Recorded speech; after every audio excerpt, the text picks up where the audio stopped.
Hi welcome back to our channel. ನಮ್ಮ Supriya Shashikant YouTube ಚಾನಲ್ನಲ್ಲಿ ಬರೀ ಪ್ಲೇಸಸ್ ಅಲ್ಲ, ಪ್ಲೇಸಸ್ ಜೊತೆಗೆ ಎಲ್ಲಿ ಸ್ಟೇ ಮಾಡ್ಬೋದು ಅದ್ರ ಬಗ್ಗೆನೂ ನಾವು ಫ್ರೀಕ್ವೆಂಟಾಗಿ ಹೇಳ್ತಾ ಇರ್ತೀವಿ.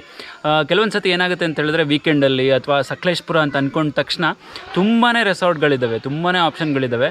ಆದರೆ ಪ್ರಾಬ್ಲಮ್ ಅಂತ ಹೇಳಿದ್ರೆ, ಯಾವುದೇ ರೆಸಾರ್ಟು ಅಥವಾ ಯಾವುದೇ ಹೋಮ್ ಸ್ಟೇ ತೊಗೊಂಡ್ರು 3000 ಪರ್ ಪರ್ಸನ್ಗಿಂತ ಜಾಸ್ತಿ ಇರುತ್ತೆ. ಒಳ್ಳೆ ಸರ್ವಿಸ್ ಬೇಕಂತ ಹೇಳಿದ್ರೆ, ಕೆಲವೊಮ್ಮೆ ಸ್ವಲ್ಪ ಬೇಸಿಕ್ಕಾಗಿ ಸರ್ವಿಸ್ಸು ಓಕೆ ದುಡ್ಡು ಕಮ್ಮಿ ಇರಬೇಕು ಅಂತ ಹೇಳಿದ್ರೆ ಸ್ವಲ್ಪ ಆಪ್ಷನ್ಸ್ಗಳು ಯೋಚನೆ ಮಾಡೋಂಗಾಗುತ್ತೆ. ಯಾಕೆಂತಂದರೆ ಚೆನ್ನಾಗಿದೆಯೋ ಇಲ್ವೋ ಅಂತ ಒಂದು ಯೋಚನೆ ಮಾಡಬೇಕಾಗುತ್ತೆ.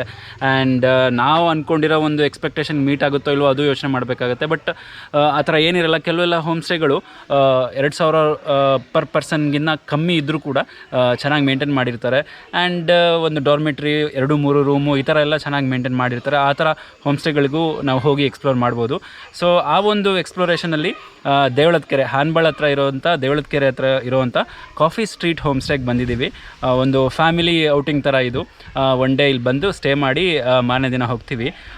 ತುಂಬಾ ಪ್ರೆಟಿ ಡೀಸೆಂಟ್, ಅದ್ದೂರಿ ಅಂತ ನಾನು ಹೇಳಲ್ಲ, ಪ್ರೆಟಿ ಡೀಸೆಂಟ್. ಇಲ್ಲಿ ಬಂದು ಸುತ್ತಮುತ್ತ ಇರುವಂಥ ಪ್ಲೇಸ್ನೆಲ್ಲ ಎಕ್ಸ್ಪ್ಲೋರ್ ಮಾಡಿ ಹೋಗ್ಬೋದು. ಒಂದು ಒಳ್ಳೆಯ ಆಪ್ಷನ್ ನಮಗೆ.